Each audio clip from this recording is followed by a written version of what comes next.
Yes, you, watching this video. Do you want to own a piece of Scribbler? Only not a lock of hair or blood or flesh or anything else that will get you in trouble with the law? Well, now you can, with t-shirts, hoodies, tote bags and mugs featuring Obab Scribbler at her Teespring store. You know you want to. I shall now stop talking in third person and send you on to the video. Be lovely to each other and enjoy the show.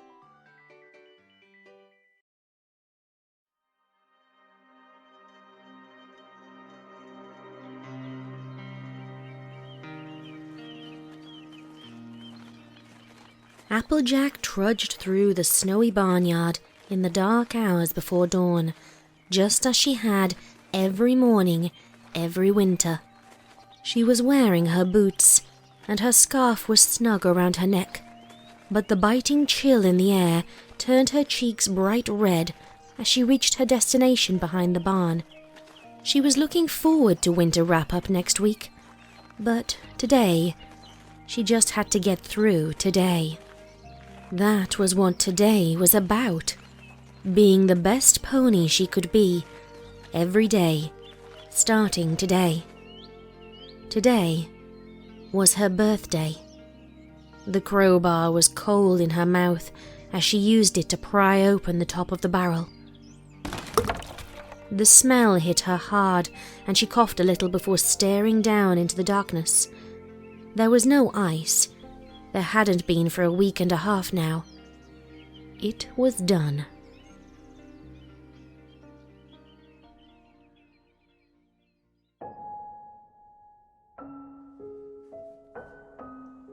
Macintosh didn't like the winter. After Pa came in from feeding the animals and checking the barrels, there wasn't much farm work to do. That meant he started getting drunk early, and Macintosh hated when Pa got drunk. Sure, a lot of the time he was fun, always ready to play a game with Mac, or tell jokes, or sing songs.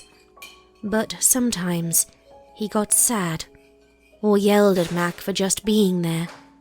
And either way, Ma was going to get mad. Today, winter was almost over. Pa said he would bottle the barrels tomorrow, some to sell, and plenty for himself too. Granny Smith scowled at that, but she went on cooking breakfast. Ma was just too big to cook these days. Granny said Mac's little brother or sister was going to come any day now. Mac watched from the table as Pa poured something extra into his coffee. Just then, Granny set a plate of breakfast on the table in front of the colt, and he turned his attention to eating and leaving the house as quickly as possible. As soon as he finished his food, Mac was out the door. He headed to the orchard alone. He never liked playing with the other colts much. But there in the field of bare, snow-covered trees, he'd been working for the past few days on building an army of snow ponies. It was only a week until winter wrap-up, so he had to finish before they were all cleared out. The army so far was 14 carefully crafted ponies, larger than Mac himself. He wondered if he could get a cutie mark in making snow ponies, but decided that would be silly. He wouldn't even be able to do it most of the year. Cutie mark or no, he kept up his solitary work until lunch, adding 2 more ponies to the ranks. Then he took a break to launch some snowballs at his creations, but they were good soldiers and stood firm in the face of the barrage. With his hooves and muzzle well frozen, he went back to the house for lunch. He carefully took off his snowy boots and scarf at the door and looked around for Granny, but she was nowhere to be seen. He heard hoofsteps upstairs, though, so he called up. Macintosh? Is that you? Granny's voice called back. Yup. Granny came downstairs quickly. The baby's coming back. Go find your pa and tell him to run for a doctor. There's a good boy. Mac's eyes went wide, all thoughts of lunch forgotten, as he raced out of the house across the snowy yard. He headed straight for the barn and burst through the doors. There on a hay pile was Pa, fast asleep. Pa! Pa! Get up! Mac gave him a shove with his hoof. Pa, just snored loudly. Wake up! The baby's coming and Ma needs a doctor! Mac shook the stallion. Pa gave a cry, and Mac sighed with relief, until Pa rolled over and resumed snoring. Mac just stared at him for a moment. Then he narrowed his eyes and shook his head at the sorry excuse for a pony in front of him, dead drunk on Applejack. Mac turned and walked out of the barn, then galloped at full speed toward town. He wasn't wearing his scarf or boots, and the cold chilled him to his bones as he ran down the winding road. With every panting breath, the wind invaded his lungs, and as he crossed the bridge over the frozen river, he thought he might pass out. But he would not allow it. Granny was counting on him. Ma was counting on him. Pa was... Mac's eyes watered as he drove himself on through the streets full of ponies. He did not care how cold he was. He would be as tough as the snow ponies he had made in the orchard. If Ma and Granny needed a pony they could depend on, Mac would be that pony. He had to. He ran through the doors of the hospital and stopped right in front of the nurse's desk, gasping in the warm air. The nurse's eyes opened wide, and she hurried to his side. What's wrong, Macintosh? Are you okay? Ma, it's Ma. The full... His lungs were burning, and his legs ached, and he was crying. The nurse nodded and ran to get the doctor. A few minutes later, the doctor hurried out, wrapped in a coat and scarf. He started toward the door, and Mac followed. Where do you think you're going? The nurse called to Mac. I gotta get home. Ma and Granny might need me. But you need to rest. And you don't have boots or a scarf or... Mac did not hear the rest. He was out the door, following the doctor back to Sweet Apple Acres. By the time he got back to the farm, Mac was trailing far behind the doctor. He heard the door to the farmhouse slam ahead of him and collapsed into the snow. His whole body felt hot, and his legs just would not work anymore, and he thought he might die. But then there would be no pony to take care of Ma and Granny and the new baby. But Mac could not move. He just started to cry, laying in the dirty snow of the farmyard.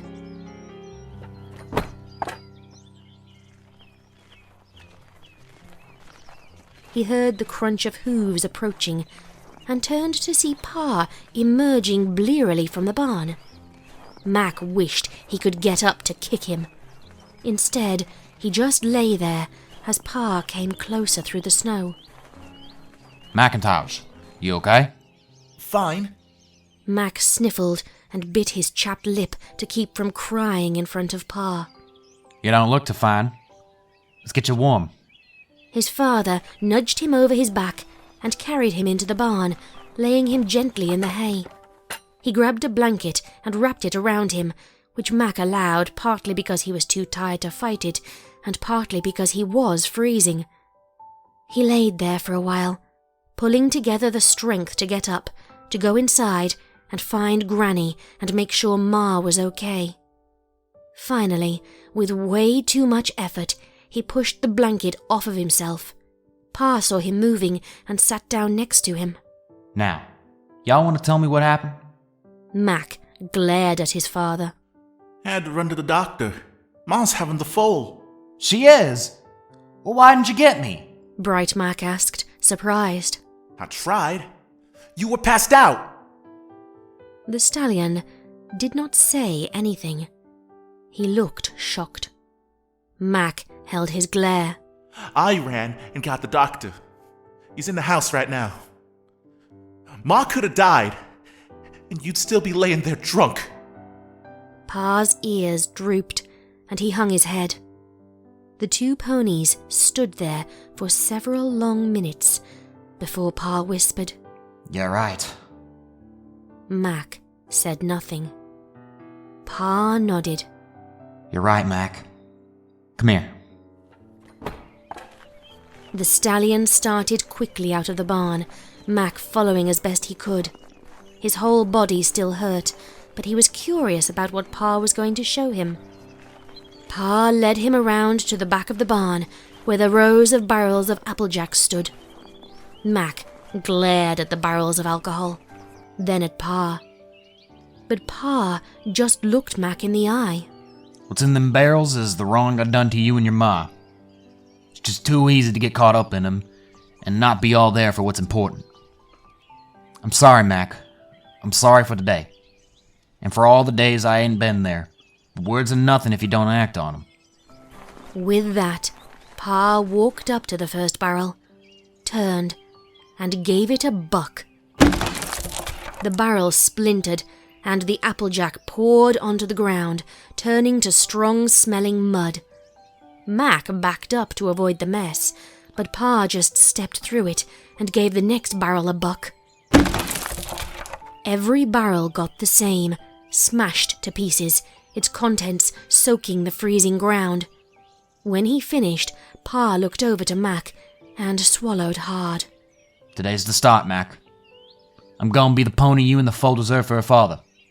No more liquor for me. You got my word and you saw what I did.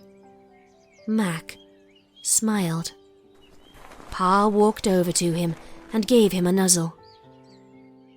Inside the farmhouse, they found Granny in the kitchen. She eyed Pa suspiciously as they entered and set down the frying pan in her mouth. You don't think you're going up to see your daughter smell like a bar, do you? Pa smashed the barrels, Granny. Every one. Mac said happily. Granny kept her stare on her son, and Pa looked down and blushed. Boy's telling the truth. I got rid of every drop and I'm done, Granny.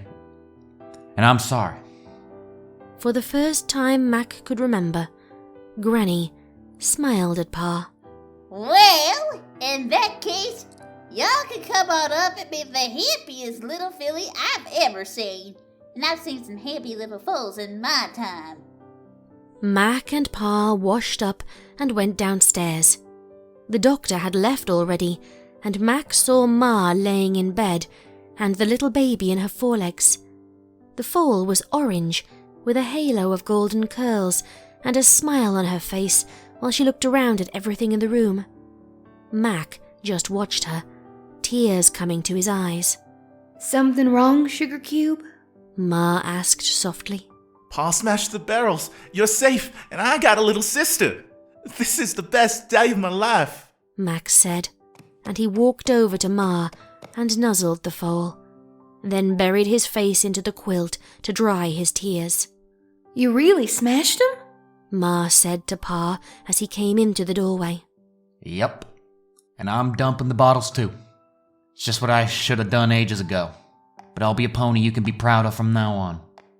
Pa came over and nuzzled his wife's cheek. Pear Butter smiled and offered him the baby, and he carefully took the foal in his leg. From here on out, this little foal's the only Applejack I'm ever gonna need. I promise all three of you. I'll be the best pony I can be. Every day. Pa was good to his word.